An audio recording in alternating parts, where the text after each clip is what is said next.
Genesis chapter 48. One day, not long after this, word came to Joseph, "Your father is failing rapidly."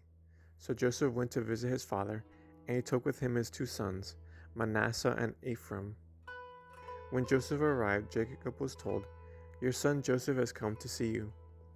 So Jacob gathered his strength and sat up in his bed. Jacob said to Joseph, "God Almighty appeared to me at Luz in the land of Canaan and blessed me. He said to me, 'I will make you fruitful, and I will multiply your descendants.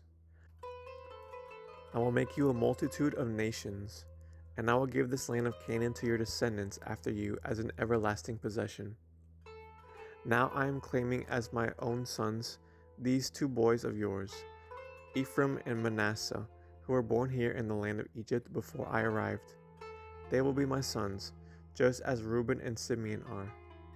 But any children born to you in the future will be your own, and they will inherit land within the territories of the brothers Ephraim and Manasseh.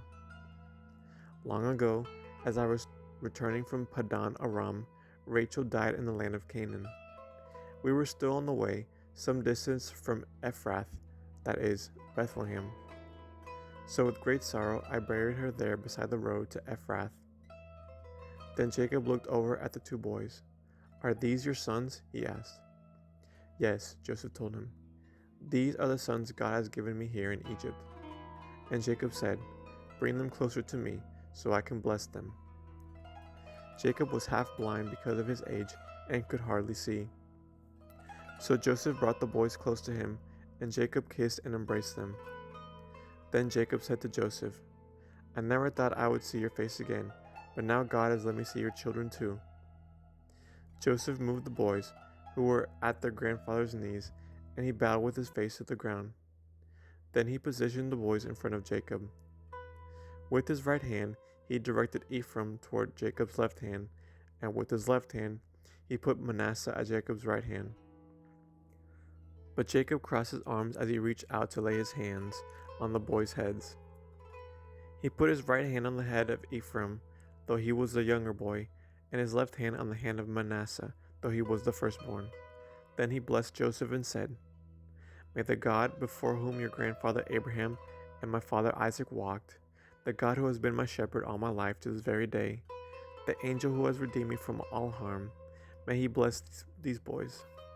May they preserve my name and the names of Abraham and Isaac, and may their descendants multiply greatly throughout the earth."